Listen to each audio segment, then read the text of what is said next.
Bonjour, aujourd'hui je vais vous présenter le tableau Le salon de Madame Géoffrine, image du siècle des Lumières. Nous allons commencer par une introduction qui comprendra notamment la présentation du tableau et la présentation du contexte historique, puis nous continuerons avec une analyse de l'image, puis une interprétation de l'image et enfin nous finirons par une conclusion. Lecture de la tragédie L'orphelin de la Chine de Voltaire dans le salon de Madame Géoffrine. L'auteur est l'aumônier Anicet Charles Gabriel, né en 1743 et décédé en 1824. Ses dimensions sont 129 de hauteur et 196 de largeur. C'est une huile sur toile qui est conservée au Musée national du château de Malmaison.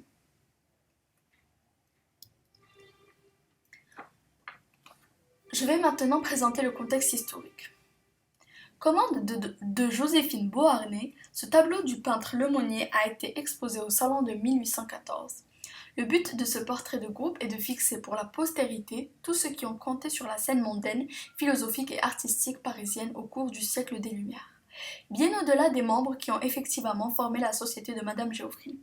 Significativement nommée société au XVIIIe siècle, les salons sont en effet l'une des principales composantes du société mondaine dans le XIXe siècle, cultive la nostalgie.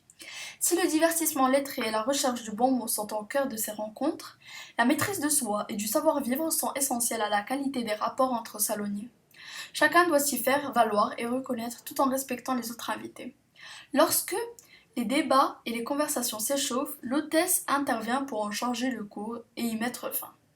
Dans ces conditions, certaines figures des Lumières, comme le mathématicien d'Alembert, coéditeur des premiers tomes de l'encyclopédie avec Diderot, sont autant recherchées pour leur sens de l'humour et leur bonne compagnie que pour la fulgurance de leur esprit. Comme le reconnaît lui-même d'Alembert, en Angleterre, on se contentait que Newton fût le plus grand génie de son siècle. En France, on aurait aussi voulu qu'il fût aimable. Les salons ne décident pas des carrières académiques ni des positions dans la République des lettres, mais ils font et défendent des réputations.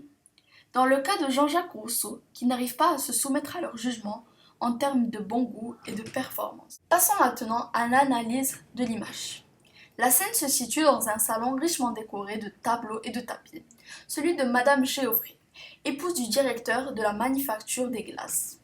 L'hôtesse, que l'historiographie américaine nomme également salonnière, accueille dans le cadre confortable du salon les habitués de sa société. Son salon jouit d'une réputation européenne et réunit toute la sommité littéraire et scientifique. Issue de la bourgeoisie, elle possède une grande fortune qu'elle dépense avec une magnificence de princesse. Elle y convie des visiteurs de marque, notamment dans le cas des salons parisiens, les voyageurs étrangers de condition qui ont pris soin de se munir de lettres de recommandation. Assez riche pour faire de sa maison le rendez-vous des lettres et des arts, et voyant que c'était pour elle un moyen de se donner dans sa vieillesse une amusante société et une existence honorable, Madame Géoffrine avait fondé chez elle 2 dîners, l'un le lundi pour les artistes, l'autre le mercredi pour les gens de lettres. Les hôtesses les plus célèbres associent aux hommes de lettres et aux artistes des puissants, ici des ministres comme Turgot, Malesherbes ou des figures de l'aristocratie comme le maréchal duc de Richelieu. On reconnaît ici notamment Buffon, qui est un scientifique, Rousseau, qui est un philosophe, Mademoiselle Clairon, qui est une comédienne, Lequesne, qui est un comédien,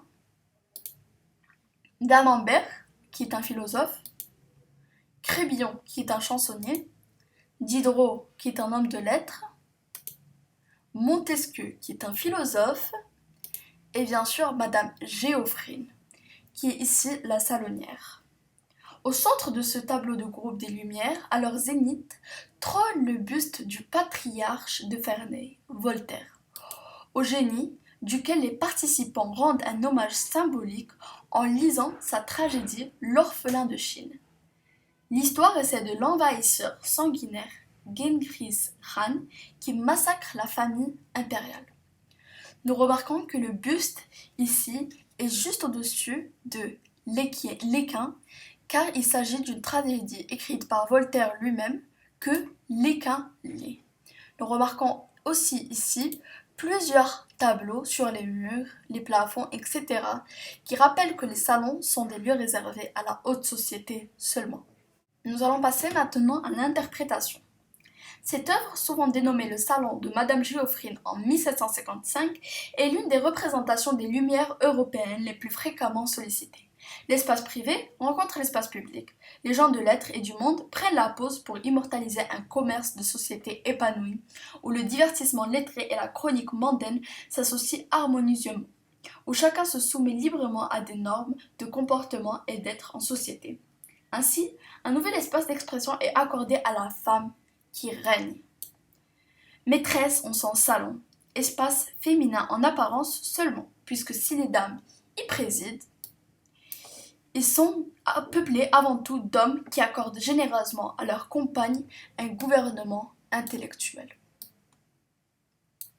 N'oublions pas cependant que nous parlons ici d'une infime partie de la population. Quel était dans les faits le degré d'instruction des femmes? À la fin du XVIIe siècle, 14 Françaises sur 100 savaient signer. 100 ans plus tard, la proportion a presque doublé, 27. Ces femmes de culture qui tiennent salon sont donc une exception. Nous allons passer maintenant à l'interprétation. Cette œuvre, souvent dénommée le Salon de Madame Geoffrine en 1755, est l'une des représentations des Lumières européennes les plus fréquemment sollicitées. L'espace privé rencontre l'espace public. Les gens de lettres et du monde prennent la pause pour immortaliser un commerce de société épanoui, où le divertissement lettré et la chronique mondaine s'associent harmonieusement, où chacun se soumet librement à des normes de comportement et d'être en société. Ainsi, un nouvel espace d'expression est accordé à la femme qui règne. Maîtresse ont son salon, espace féminin en apparence seulement, puisque si les dames y président, ils sont peuplés avant tout d'hommes qui accordent généreusement à leurs compagnes un gouvernement intellectuel. N'oublions pas cependant que nous parlons ici d'une infime partie de la population. Quel était dans les faits le degré d'instruction des femmes? À la fin du XVIIe siècle, 14 Françaises sur 100 savaient signer. 100 ans plus tard, la proportion a presque doublé, 27. Ces femmes de culture qui tiennent salon sont donc une exception.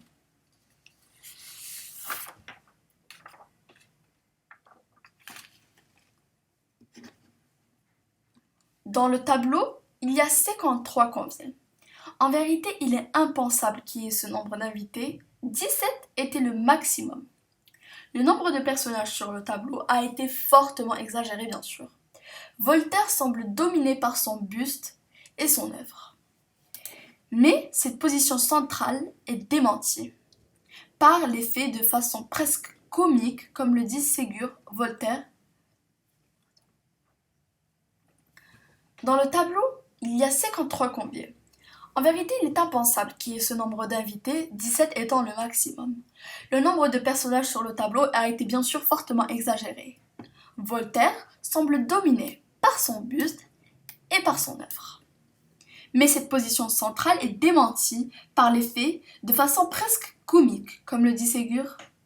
Voltaire ne fut à aucun moment intime de Madame Geoffrine, même avant son départ pour Berlin en 1750. Il était souvent absent de Paris. Comme le Monnier comprit qu'il avait été impossible de le trouver dans le salon de Madame Geoffrine entre 1750 et 1777, date de la mort de cette dernière, il eut l'idée ingénieuse de le représenter par un buste. Les personnages lisent L'Orphelin de Chine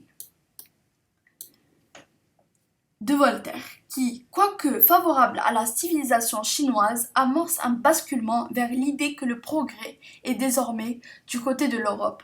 C'est donc une œuvre majeure dans le siècle des Lumières. Pour passer donc à la conclusion, nous pouvons dire que l'identification des présents et des absents, des figures attendues du cosmopolitisme, des lettres et de l'aristocratie rassure.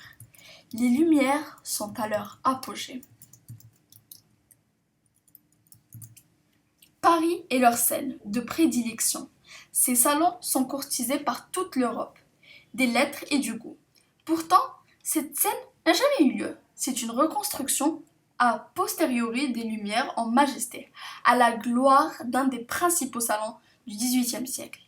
C'est l'Europe civilisée, culte, intelligente et lucide.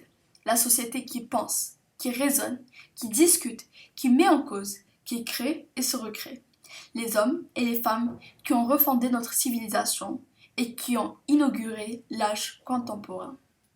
Merci pour votre attention.